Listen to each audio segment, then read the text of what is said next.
So, this video is actually going to be about my rejection sensitivity. So, I I am extremely sensitive to rejection, y'all. I know. Some of you might be thinking like, "What? This girl, I usually so confident." Confidence most of the time, y'all, is fake. I just want to say that. I do think that there are some people who truly do exude a level of real confidence, and at times I also think that I do as well. I think that I seem very confident. I think that, like, confidence oftentimes is one of those things that you fake it till you make it kind of a thing. But I struggle with a very low self-esteem. I'm just going to be completely honest with you guys. If you followed my channel for a while, you probably already know this. Like, it's kind of funny because I can really beat myself up, but I don't treat other people like that. I am so fucking compassionate, so kind, and so patient with others. But when it comes to myself, I do not always give that to myself. As many of you know what this is like. I think that, like, I seem confident to a lot of people because, you know what? I'm putting out videos on YouTube. That's gotta take some confidence, right? My dispute with this is that I am courageous. I think that I can come off as confident because I do courageous things, because I am brave about certain things that I do. But I have experienced a massive amount of failure in my life and a massive amount of rejection in my life, which a lot of people relate to. A lot of people experience constant failure and rejection. This is one of those parts of life that people keep telling you that you're supposed to be grateful for and make peace with, and sometimes I'm good with those, but sometimes I'm not. Sometimes I'm just like, you get tired. You get tired of being rejected. Sometimes you get fucking tired of failure, and I just sometimes feel like my life is a really big failure in a lot of ways. And I do get really tired of rejection. I've dealt with a massive amount of rejection since I was a little girl. I grew up in Japan. My parents were Pentecostal missionaries, so I dealt with a massive amount of rejection by the whole country. Little white girl in Japan. They didn't really like us, okay? Most of the people did not really fucking like us. And I went to school there, and so I dealt with a lot of bullying from a very young age. And then there was bullying in my family, rejection in my family. And then we moved to America, and I dealt with bullying and rejection in America. And then I started dating, and I was in an abusive relationship. And then I got rejected by friends, and rejected by guys, rejected by women, and rejected by jobs, and it's just life. It's life, right? It's life. But Cherisse seems so confident. How does she do it? I fake it. I just do it. Guys, I don't think that it takes confidence for me to create a YouTube channel. I think that it took courage. I do think that there is a massive difference, and I will not sit here and tell you either that courage always leads to confidence. That if you just keep doing courageous things, that you will build your confidence. I don't think that this is always the case, y'all. I think that, yes, in some ways, doing courageous things has built my confidence in certain ways. In certain ways, I do think that I am more confident than I used to be when I was younger. Absolutely. I also think that that is a big aspect of growing up. But anyway, for people like me, and perhaps you are one of those people watching this who struggle with extreme rejection sensitivity, sometimes being courageous can actually lead to more rejection sensitivity. And I have actually found this pretty big in my personal case, that I have done things and like, you know what, I just gotta do it. Like for instance, asking guys out. Just making the first move. I honestly have reached a point where I do not ever want to make the first move towards a guy ever again in my life. I now have the belief that, you know what, I questioned it for a while where I was like, I don't know if that's always true, that if the man wanted to, he would. I'm bisexual, but this is just for straight relationships, okay?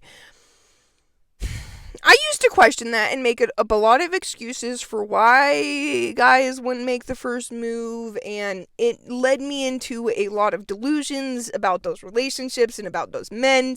So there are times that I have made the first move towards guys, and I have been rejected. Okay, I will say I have been rejected every single time except once. And that was because he was actually a really awesome guy. Loved him. He was a swinger. And he's the only guy that I've ever kind of made like a first move. I wouldn't call it necessarily a first move. I just said I was attracted to him. Did not reject me. But every other time I've made a first move towards a guy, he has rejected me. So now I'm pretty firm in the belief that if a man wanted to, he would. And I never want to make the first move towards a guy again. I am over it. Dunzo. Okay, y'all? I cried yesterday for like 4 hours. Probably at least.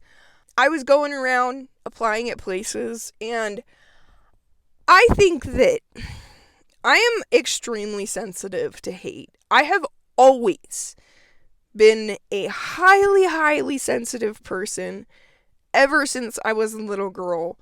Some people are going to scoff at me for this or be like, it's because you're white. But when I was a little girl, I had to be taught what racism was because I couldn't comprehend it.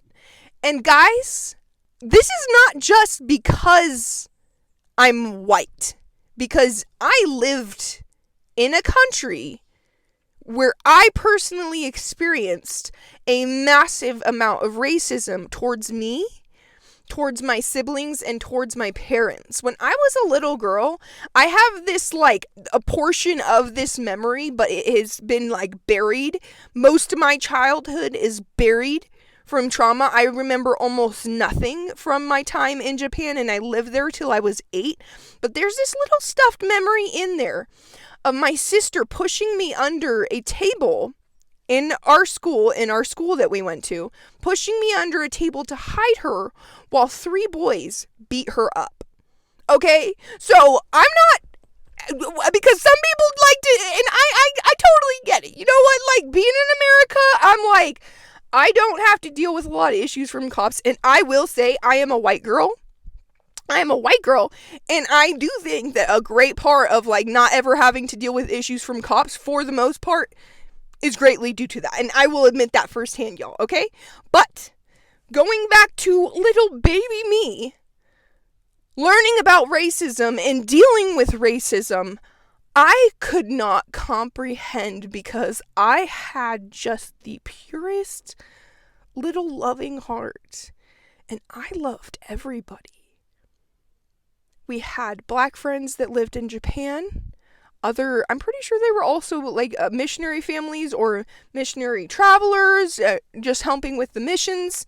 So I had black friends as a little girl growing up. Even in America, when we would come back on furlough at church, one of my best friends was a black girl. I used to have a black baby doll, and my grandparents were a little bit racist. I will admit this, a little bit prejudiced and racist.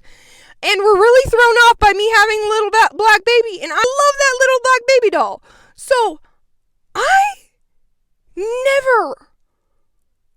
never racist. My parents did not raise me that way. My parents were not racist. So I experienced so much hate as a little girl. And I can recognize that this began from a very young age, being in a country where I was treated with a massive amount of hate. And then learning and watching hate, I just have always been so sensitive to it. And it breaks my heart when I see hate and people rejecting others for just little things, for just existing. And I've been through a lot in my life, and through all the things I've been through the abuse in my family and relationships, romantic and friendships, I have basically created a massive rejection sensitivity. And as well as being an empath, which a lot of people will argue stems from childhood trauma. It's kind of like a sensitivity that you accumulate from being very sensitive to having to, you kind of feel like you have to control your environment, and so you have to feel everything and understand how to respond. It's like a survival mechanism, which I think that there is a lot of truth in that, but I also don't want to undermine the beauty of being an empath. But all of that being said, guys, also the aspect of dealing with homelessness and being a person who is covered in tattoos and sometimes can be a little stinky. I've dealt with a lot of rejection, okay, in so many different fields.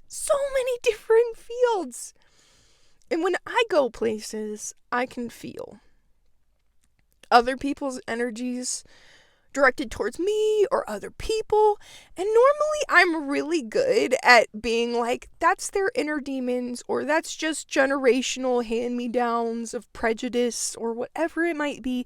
And I'm usually really good, maybe not all the time, like I said, rejection sensitivity, but a lot of the time I'm good at kind of disassociating from it and not taking responsibility and not letting it affect me as much when I do sense it. But yesterday, going around and applying at places and kind of dealing with a lot of this, feeling and sensing a lot of prejudice from people, and then there's my own inner voice and struggles added to the mix of that and everything, and a really beautiful morning turned into a really rough day. I cried a lot yesterday, purged out a lot. I'm feeling a lot better today, but oh man. I also have this thing around attraction, like experiencing physical or sexual attractions, it's generally just towards men. Like I said, I am bisexual, so I experience attraction towards women as well, but women is much more rare. I have this thing that when I experience attractions towards men, even just in the moment, it doesn't have to be like, oh, I'm around this person all the time and it's growing. Just in passing, experiencing attraction to a man now causes me extreme emotional and mental pain. Like almost immediately. My brain at this point correlates attraction with pain. My brain is like, if you experience attraction, you are going to experience pain and you are going to experience rejection. Because very consistently, that is what attraction has led to for me. There are some attractions that I've experienced that have not led to perhaps as much pain, but still, on some level, generally has it led to rejection, at least. So, I like have this weird thing with like rejection sensitivity that it's like even prior to the rejection. And I think that this kind of actually has to do with rejection sensitivity, where it's like, before a rejection has even happened, I'm like, there's a rejection. Before the rejection has even happened, I'm already expecting rejection. I realize this is something that I want to work on in myself, and it might be one of those things that I am just going to have to be very patient with myself about and make peace with myself about.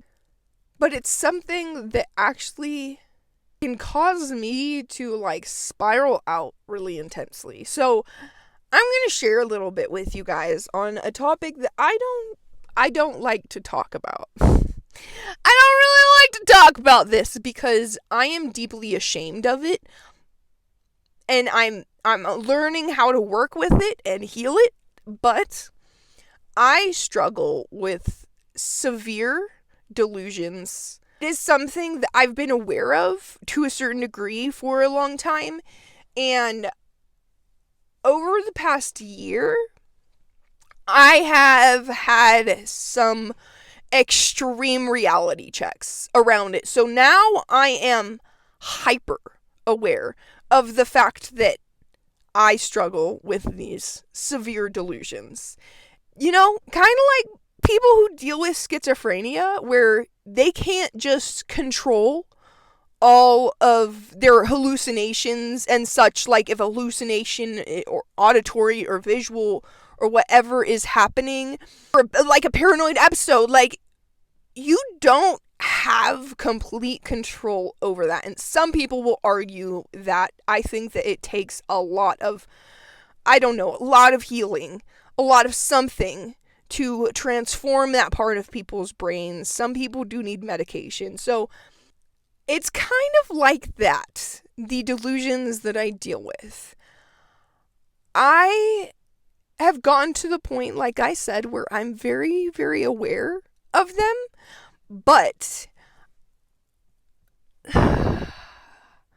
I'm still learning trying to learn how to control them. Unfortunately, it's not always the case, and it gets to the point where I just have to allow them and basically ignore them. It's kind of like somebody sitting next to you that won't stop talking for hours and days and weeks and months. They're not real. And you just kind of have to learn to ignore them and hope that they go away and hope that they realize you're ignoring them. And maybe if you ignore them or disassociate from them long enough, they'll quiet. So when I find somebody attractive, like a deeper attraction, not just like, oh, they're cute. No, like when I see somebody and I feel a deep attraction to them, sometimes, almost immediately, I will start experiencing delusions, often auditory kind of delusions, extreme and intense delusions that even though I have become 100% aware that they are delusions, I have not yet found a way to stop them. So, I already deal with this rejection sensitivity. When I even see somebody attractive, my internal world crumbles in the way of already expected rejection. I reject myself as well. I reject myself for even experiencing an attraction. And then my mind decides, because we're not suffering enough right now, let's create a delusion that sounds so fucking nice and is all of our beautiful, most nice dreams and everything that isn't real. And we know it's not real. We know it's not real. We know that's never going to happen with said person that I am attracted to. But we're just going to still play it out and torture your fucking mind as you try to ignore me. Pretend that I'm not here while still struggling with being completely convinced that it's not real. Yeah. That was kind of me yesterday. I think it's rough. I think it's already rough dealing with rejection sensitivity in just daily everything for so many things. It doesn't have to be having to do with attraction. And then to add in the matter of even just experiencing attraction leads to basically intense self-rejection. It's rough. And I'm not creating a video here talking about, oh, this is what you can do. Honestly, you can do your own research on that if you are looking for help with that. Maybe someday I will create a video about that, but I just kind of wanted to share my experience, and maybe it will help somebody else feel a little bit related to. I think a lot of people are very sensitive to rejection. I think sometimes I can think that if I'm experiencing it so normally that everybody else is, and the older I get, and I've known this for a while now, but not everybody experiences life in the same way that I do. Not everybody deals with the same mental health issues that I do. So it's actually nice to be able to connect with others sometimes when you feel crazy and alone with what you're experiencing in life. Because I think that with mental health, one of the biggest struggles is feeling alone and feeling crazy, because I think that you feel crazier if you feel like nobody else is going through it. Like you're the only one. Like nobody understands what this is like. That will drive you insane. That will make you feel way more fucking crazy than somebody being like, I know what that's like. Maybe we're both crazy, but at least we're not alone now. I am grateful. I have had a therapist help work with me through some of these things. I'm currently not in therapy. I would like to get back into therapy, but I moved from Utah to Arizona, so I just got into the medical system here. And hopefully they have options when it comes to therapy. And I can get back into that because it has been very helpful to me having somebody just kind of talk to about this, who's educated on things I can be able to do to help. And sometimes just talking about it and having somebody be like, you're not crazy. You've just been through a lot. You've just been through a lot. So yeah, I would like to reach the point with myself where I experience attraction and not pain. Just, like I would like to be able to look at somebody, feel the deep attraction, and move on with my life. Just be like, oh, cool. I still experience deep attraction, because at this point in my life, that is something that I actually hate about myself. I'll admit it, guys, and if you follow my channel, you probably know I don't believe in toxic positivity. I do believe about talking about the negative feelings and experiences that you go through. And I do not think, and I think that is a horrible belief to teach people who, especially people who already deal with mental health issues, that you are going to be punished by the universe if you use negative terms and words and verbiage and you say negative things. Like, yes, if you are saying that over your life, over and over and over and over and over again, and not trying to incorporate any positivity, I think you're kind of trapped in a negative toxic cycle. But at the same time, like I kind of talked about on my last video, which was about giving up hope on a dream, where I stopped believing it. I stopped believing in it completely. I gave up hope. I did not think it was going to happen to me. It wasn't some like, oh yeah, once you expect and believe it and just know it and feel it, then it happens for you. No, it was the opposite. I didn't expect it. I didn't feel it. I didn't believe it. I did not think that would ever exist in my reality. The only reason that I let it go is because I gave up on it. It did not exist to me. I had extremely negative view. And yet it happened. So, I'm not encouraging you guys to stay in toxic loops and cycles and always just put yourself down. And be okay with putting yourself down, basically. No, I encourage self-love and self-care and positive self-talk, which I'm not always totally good at, y'all. I want to say that sometimes I spiral out and I hate on myself. I can get really mean to myself sometimes. And then I pull myself out of that and I'm like, whoa, hey girl, hey, let's be a little nicer to yourself. You're doing better than you think you are. You're actually doing really good. Look at how far you've come. Yeah, you've kind of declined in some areas, but you've really grown in others. Like, doing a lot better than you think you are, sweetheart. Time to give yourself a little love. So I really do. Like, I incorporate the self-love, but I think it is good to be honest about how you feel about yourself. If you don't feel good about yourself and you're going around telling everybody that life is great and rainbows and butterflies and sunshine and you're like, woo, yeah, love life. When you go home and you crumble and you hate yourself and you hate your life and you want to die, no. Tell somebody how you feel.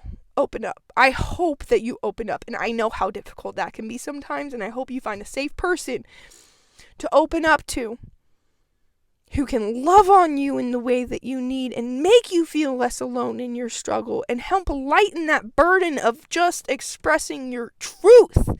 Because sometimes expressing your truth is not going to sound nice, y'all. And I'm not just talking about expressing your truth and like, I can't stand it when you don't take out the trash, bitch. Like, no. No. Don't be taking out your hate and rage on other people in your life. If you need to communicate something, communicate it, but try to do it, please, in like a kind and compassionate and calm manner. I'm talking about the truth that's in your heart about how you feel about yourself in your life. Be real with yourself. Be real with others. Y'all, back to what I was saying before. This part about myself that is like me even experiencing attraction. When I experience desire, kind of beat myself up over it. And I realized that it's self-rejection. And like I said, y'all, I'm not just coming on here to give you the answers of how to deal with it. At least not in this video. I'm just talking about my experience. And honestly, it sucks. It sucks to hate on myself for experiencing attraction or for experiencing desire, but I gotta be real. Like, that's where I'm at with myself in my life right now.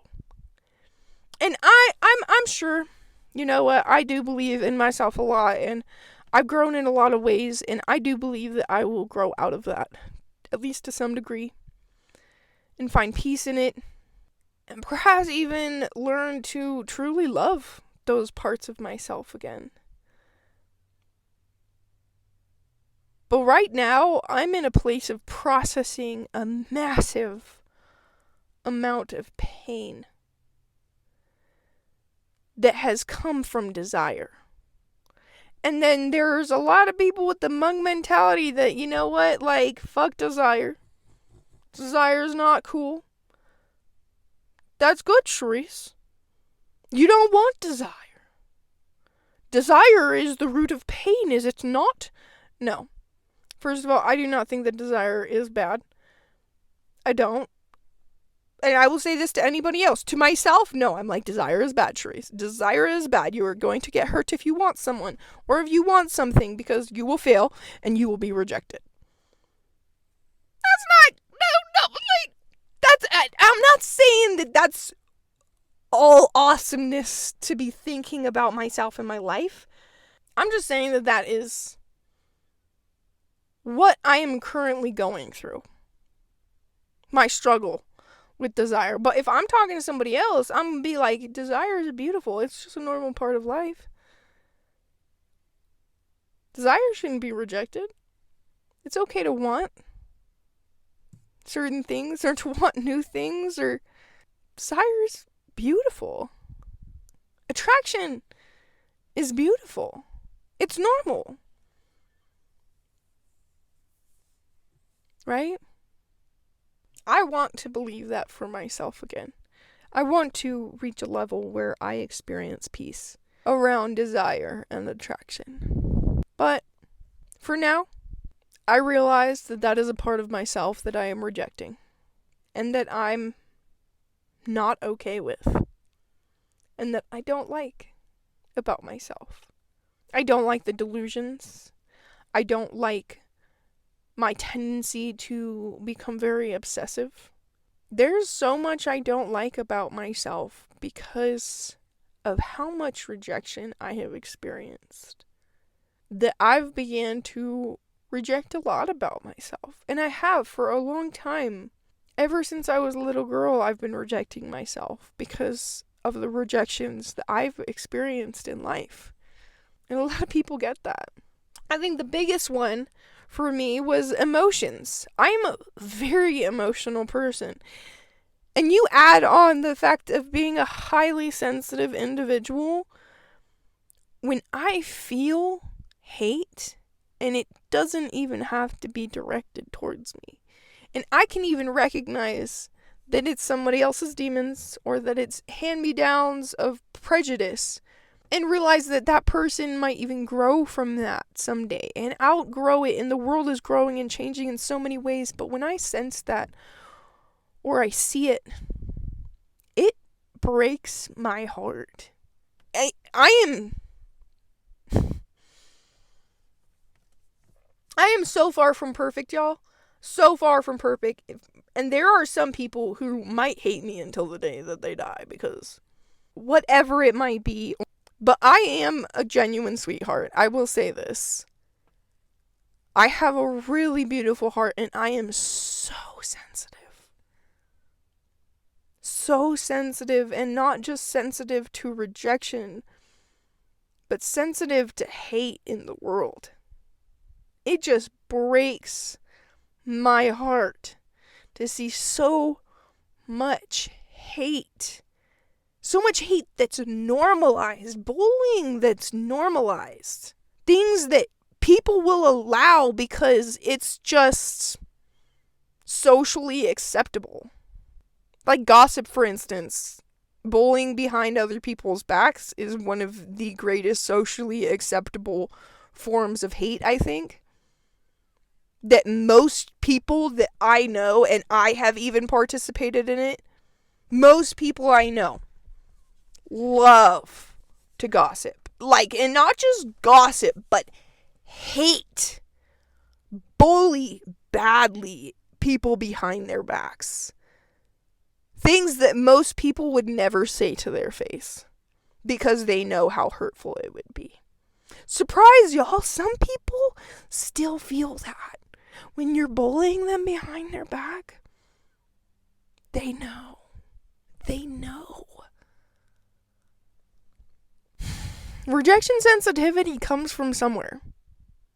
And it probably does, like most things, stem from your childhood. And it could stem from environmental, like not just family, but outside of family relationships.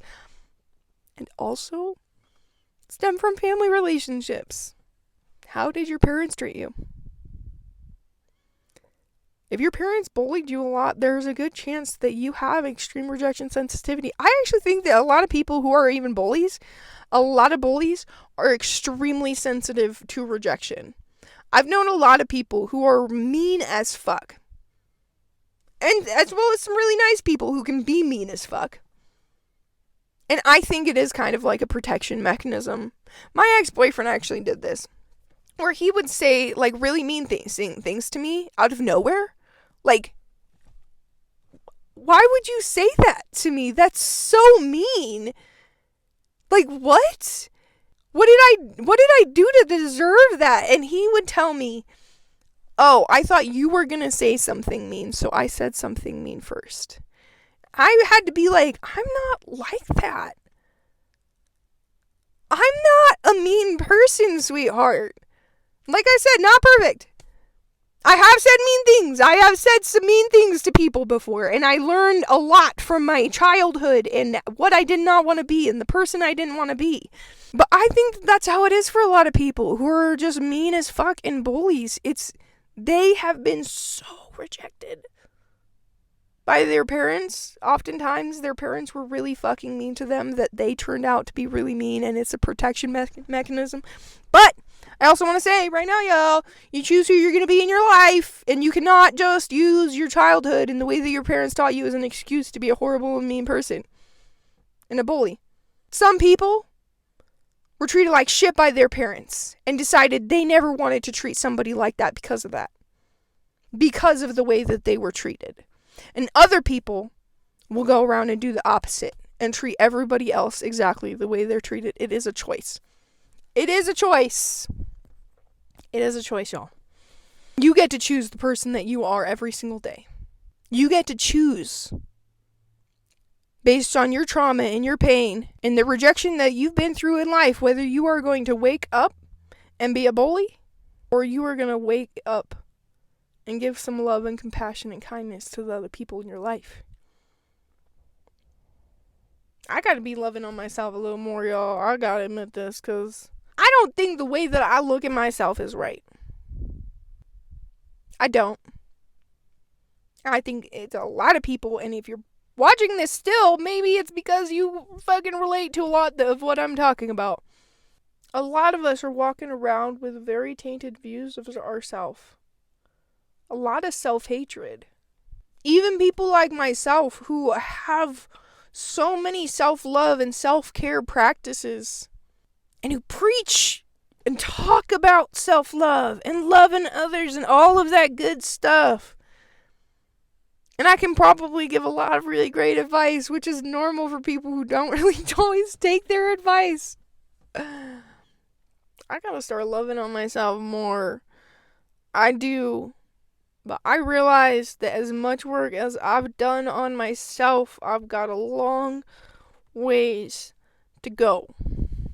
And I also think that sometimes you reach a point in your life where you've been loving on yourself and trying to undo the years of abuse and rejection that you've experienced from your childhood or even adult years. Where you reach a point where all that love that you have to give to yourself doesn't feel so great unless you got other people loving on you as well. And this is coming from a girl that there are people in my life who I know love the shit out of me. They genuinely and unconditionally love me. But do I always let that love in? No. No. Probably because deep down I'm still rejecting myself. Probably. But, yeah. Woo! This video turned into a lot longer than I expected. That is it, y'all. I'm gonna leave it at that. Thank you. Thank you for being here and watching my channel. Thank you for being here along with this journey with me. Please do like and subscribe, but also, I'm so grateful, and I say this all the time, I'm so grateful for this channel and the people who do watch, and I know that there's not that many people at this point that actually watch all the way through my videos. But having this tool to talk things out and express myself has been one of the most healing things in my life. Maybe it has built my confidence. Maybe it has. Very self-aware of all the ways that I'm not confident and my self-esteem and the self-hate that I still struggle with and the rejection sensitivity that I don't look at myself as a confident person. But even watching my videos, from day one to now, I can see that my confidence, at least in speaking, has grown immensely. And yes, I am just sitting in my car alone with my dog in the back seat. I'm not really in front of a crowd of people or anything, even though technically you are my crowd. I'm grateful for this channel, this ability to share, because I love that a lot of my videos help other people feel less alone and related to. Because I don't have all the answers. And if that's what you're here for, like, I'm sorry. I'm sorry, y'all. I'm not. You can learn from watching my experience, I guess. And maybe by watching my videos, you'll learn something about yourself. Or maybe you'll feel like some love towards me. Or something drawn to tell me of encouragement. And I want you to take that and I want you to return it to yourself as well. Okay?